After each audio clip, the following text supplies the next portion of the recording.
خواہشات ہو رہی ہیں. اہل تقویٰ کے ہاں ہمارے جیسی خواہشات نہیں ہوتی کہ ہم باہر لگے ہوں.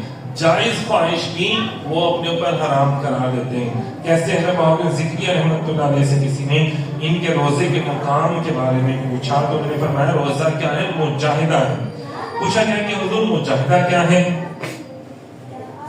فرمانے لگے مجاہدہ یہ ہے کہ نفس جس چیز کی خواہش کرے اسے 20 سال تک پورا نہ کیا جائے. اور پھر اس کی مزید آپ نے اس کے بارے میں فرمایا جس مجاہدے کا میں نے ذکر کیا ہے وہ میرے نزدیک سوائے انتہائی مرحلے کے اور کچھ اہمیت نہیں رکھتا. ورنہ مردان خدا تو 70 سال تک نفس کو خواب اور آب و طعام کے نزدیک نہیں پٹکنے دیتے ہیں. اندازہ کریں مطلب ایسے فرماتے ہیں کہ یہ تو میں نے چھوٹی سی معمولی سی بات کی ہے نا کہ جو چیزوں میں پسند ہو وہ بھی نہیں تم نے کھانی. ہمارے یہاں پہ کیا ہوتا ہے کہ جو صرف پسند ہے وہ کھا لیتے ہیں باقی چھوڑ دیتے ہیں. ہمارے جو پسند ہے وہ بھی نہیں تمہیں کھانی.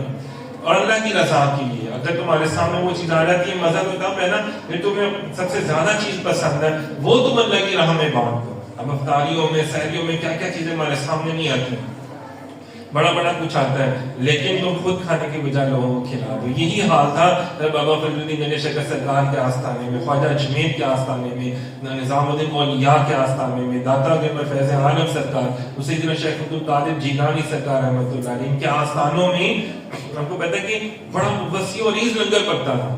دنیا آتی تھی کھا کے جاتی تھی لیکن وہ خود روزے سے رہتے تھے. خود ایک کھجور سے